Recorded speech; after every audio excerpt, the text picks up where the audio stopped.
Bismillahirrahmanirrahim. Assalamualaikum warahmatullahi wabarakatuh. Alhamdulillah wa syukrulillah wassalatu wassalamu ala rasulillah. Puji dan syukur hanya kepada Allah.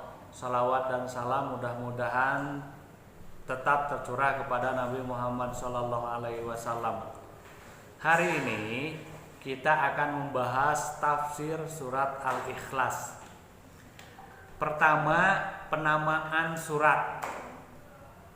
Ingat, biasanya penamaan surat dalam Al-Quran itu didasarkan pada 3 hal. Pertama, pada lafaz atau kata yang ada dalam surat tersebut. Ada banyak sekali surat dalam Al-Quran yang diambil dari salah satu kata yang ada dalam surat tersebut. Contoh Al-Baqarah, kemudian An-Nas, Al-Fil, itu adalah nama-nama surat yang diambil dari salah satu kata yang ada dalam surat tersebut. Kemudian penamaan yang kedua bisa juga didasarkan pada status atau fungsi surat tersebut. Contohnya adalah Al-Fatihah. Dari ayat pertama sampai ayat ke-7 sama sekali dalam surat Al-Fatihah tidak ditemukan kata-kata Al-Fatihah. Tapi kenapa nama suratnya disebut Al-Fatihah? Karena surat tersebut berada di surat pertama dalam Al-Quran. Surat pembuka, bahasa Arabnya pembuka disebut dengan Fatihah. Makanya disebut dengan surat Al-Fatihah. Kemudian penamaan surat yang ketiga didasarkan pada isi atau kandungan dalam surat tersebut. Nah, contohnya dalam hal ini adalah surat Al-Ikhlas. Dari ayat pertama sampai ayat keempat kita tidak menemukan kata Al-Ikhlas dalam surat Al-Ikhlas. Tapi kalau dilihat isinya, yaitu tentang proses pemurnian, ya, keesaan Allah Subhanahu wa taala, maka surat ini disebut dengan surat Al-Ikhlas. Yang kedua, tentang keutamaan surat Al-Ikhlas. Al-Ikhlas itu adalah salah satu surat dalam Al-Qur'an yang punya beberapa keutamaan, punya beberapa keistimewaan. Yang pertama, Al-Ikhlas itu sebanding dengan 1/3 dari Al-Quran.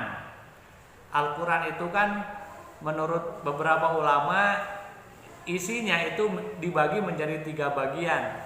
Pertama ada tentang ahkam, hukum-hukum. Yang kedua tentang kisos, tentang kisah-kisah. Dan yang ketiga tentang tauhid.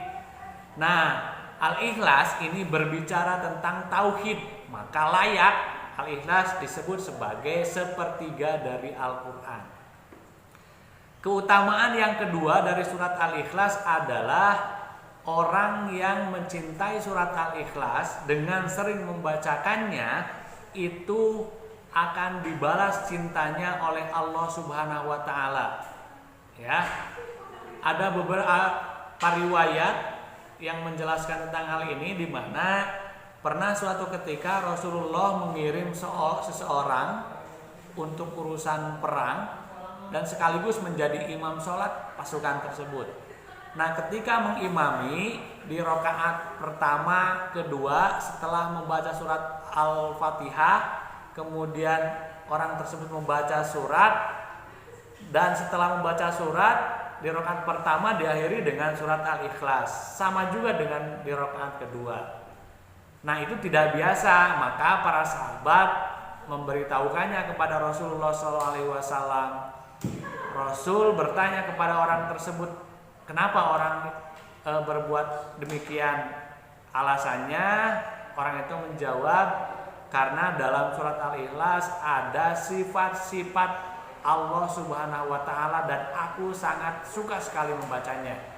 Mendengar itu Rasul menjawab bahwa cintanya kepada Allah karena mencintai surat Al-Ikhlas dibalas oleh Allah Subhanahu wa taala. Kemudian yang ketiga, keutamaan yang ketiga adalah orang yang menyukai surat Al-Ikhlas dengan sering membacakannya akan membawa kecintaannya kepada surat Al-Ikhlas menjadi penyebab masuk surga. Kisahnya hampir sama dengan yang kedua. Jadi ada sahabat Ansor yang beberapa kali mengimami sholat. Setelah membaca surat Al-Fatihah di rakaat pertama kedua, beliau membaca surat Al-Ikhlas, kemudian membaca surat yang lain. Para sahabat menginformasikannya kepada Rasul, kemudian Rasul bertanya kepada orang tersebut, kenapa melakukan seperti itu? Jawabannya karena mencintai surat Al-Ikhlas. Maka Rasul berkata, kecintaannya kepada surat Al-Ikhlas itu akan membawa orang tersebut masuk surga. Jadi keutamaan surat Al-Ikhlas itu, pertama, Al-Ikhlas itu sebanding dengan sepertiga dari Al-Quran isinya maksudnya. Yang kedua, orang yang mencintai surat Al-Ikhlas akan mendapat balasan kecintaan dari Allah. Dan yang ketiga, orang yang mencintai surat Al-Ikhlas akan membawanya masuk surga. Yang ketiga, surat Al-Ikhlas itu termasuk surat Makkiyah, surat yang diturunkan oleh Allah Subhanahu wa taala kepada Nabi Muhammad SAW sebelum Nabi Muhammad hijrah dari Mekah ke Madinah. Yang keempat, asbabun nuzul, peristiwa yang melatar belakangi turunnya surat Al-Ikhlas. Ada 3 riwayat. Riwayat yang pertama, orang-orang musyrik Arab pada saat itu pernah datang kepada Rasulullah SAW, kemudian berkata, wahai Muhammad, jelaskan kepada kami asal usul keturunan Tuhanmu. Maka untuk menjawab itu, Allah Subhanahu wa taala melalui malaikat Jibril menurunkan surat Al-Ikhlas. Qul huwallahu ahad, katakanlah dialah Allah yang Maha Esa. Itu riwayat yang pertama. Riwayat yang kedua, ada seseorang bernama Amir bin At-Tufail datang kepada Rasulullah SAW dan berkata, wahai Muhammad, engkau menyuruh kami untuk beribadah kepada siapa? Nabi menjawab, kepada Allah Subhanahu wa taala. Tufail bertanya lagi, kalau begitu jelaskan, deskripsikan bagaimana Tuhanmu itu berasal. Apakah berasal dari emas, diciptakan dari emas, apakah dari besi, apakah dari perak, atau dari kayu? Nah, untuk menjawab itu turun surat Al-Ikhlas, Qul huwallahu ahad. Itu riwayat yang kedua. Riwayat yang ketiga, ada beberapa ahbar Yahudi, ulama orang Yahudi yang datang menemui Rasulullah, kemudian mereka meminta Rasulullah untuk mendeskripsikan Tuhan Muhammad, ya. Sif lana rabbaka, apakah makan dan minum, dan apakah Tuhanmu itu punya ahli waris? Maka untuk menjawab pertanyaan ahbar Yahudi tersebut, Allah Subhanahu wa taala menurunkan surat Al-Ikhlas, Qul huwallahu ahad. Sekarang kita masuk ke isinya. Pak Erik jelaskan secara singkat. Ayat yang pertama, a'udzubillahi minasyaitonirrajim, Qul huwallahu ahad, katakanlah dialah Allah yang Maha Esa. Dalam bahasa Arab ada wahid, wahid itu satu, ada ahad, ahad itu esa.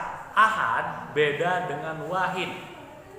Kalau misal kita mengatakan misalnya satu jam tangan, bisa saja jam tangan tersebut terdiri dari beberapa unsur unsurnya. Nah, itu satu. Kalau ahad itu tidak ada unsur apapun. Kemudian kalau misalnya kata-kata satu bisa ada dua, bisa tiga dan sebagainya. Tapi kalau ahad satu-satunya, itu tidak ada bandingannya. Jadi ketika qul huwallahu ahad, katakanlah dialah Allah yang Maha Esa. Allah Esa, satu-satunya yang menciptakan alam ini. Allah Esa, satu-satunya yang memelihara alam ini. Allah Esa, satu-satunya zat yang punya hak untuk disembah dan diibadahi oleh makhluknya. Dan Allah Subhanahu wa Ta'ala Esa dalam nama-nama dan sifat-sifatnya. Tidak ada makhluk Allah Subhanahu wa Ta'ala satupun yang bisa menyamainya. Ayat yang kedua, Allahus Somad. Allah, tempat bergantung kepadanya segala sesuatu. Ada banyak sekali makna As-Somad, tafsir As-Somad. Dalam tafsir Al-Mawardi dijelaskan ada 11 tafsir, ada 11 penjelasan. Pak Arif jelaskan beberapa saja. Yang pertama, ada yang mengatakan As-Somad itu la yashrab wa la yakul, atau la yakul wa la yashrab, tidak makan dan tidak minum.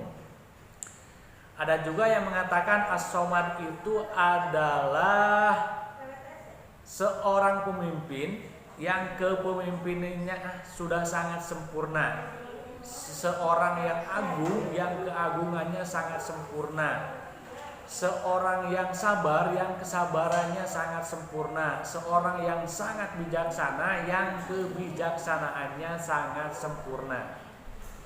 Ada juga yang mengatakan makna As-Somad adalah yang tidak binasa ketika seluruh makhluknya rusak, ketika seluruh makhluknya binasa. Kemudian makna As-Somad juga adalah tempat bergantung kepadanya segala sesuatu, dan ini yang paling banyak diutarakan oleh para mufassir. Ya, jadi Allah Subhanahu wa Ta'ala sama sekali tidak membutuhkan bantuan dari makhluknya, tapi seluruh makhluknya akan sangat bergantung kepada Allah Subhanahu wa Ta'ala. Ayat ketiga, lam yalid walam yulad. Allah tidak punya anak, tidak beranak dan tidak diperanakan. Allah tidak melahirkan juga tidak dilahirkan. Ayat ini sebagai bantahan kepada orang-orang Yahudi yang mengatakan bahwa Uzair adalah anak Allah. Ayat ini juga berisi bantahan kepada orang Nasrani yang mengatakan bahwa Isa adalah anak Allah. Ayat ini juga sebagai bantahan kepada orang-orang musyrik yang mengatakan bahwa para malaikat adalah anak-anak perempuan Allah. Dijawab oleh ayat ketiga, lam yalid walam yulad. Allah tidak beranak juga tidak diperanakan. Ayat yang terakhir, walam yakul lahu kufuwan ahad. Dan tidak ada seorang pun dari makhluknya yang setara dengan Allah Subhanahu wa Ta'ala. Dalam ayat lain Allah menyebutkan laisa kamitslihi syai'un. Tidak ada sesuatu pun yang bisa menyerupai dan menyamai Allah Subhanahu wa Ta'ala. Makanya Allah Subhanahu wa Ta'ala punya sifat mukhalafatuhu lil hawadith, beda dari makhluk lainnya. Jadi Allah Subhanahu wa Ta'ala itu hanya satu-satunya zat yang layak untuk disembah. Allah Subhanahu wa Ta'ala hanya satu-satunya zat yang layak untuk diibadahi. Allah Subhanahu wa Ta'ala adalah satu-satunya zat yang menciptakan alam ini, kemudian yang memelihara alam ini, dan Allah Subhanahu wa Ta'ala yang berhak atas nama-nama dan sifat-sifat yang sangat layak baginya. Demikian uraian singkat Pak Erik tentang tafsir surat Al-Ikhlas. Mudah-mudahan bermanfaat. Billahi taufik wal hidayah. Wassalamualaikum warahmatullahi wabarakatuh.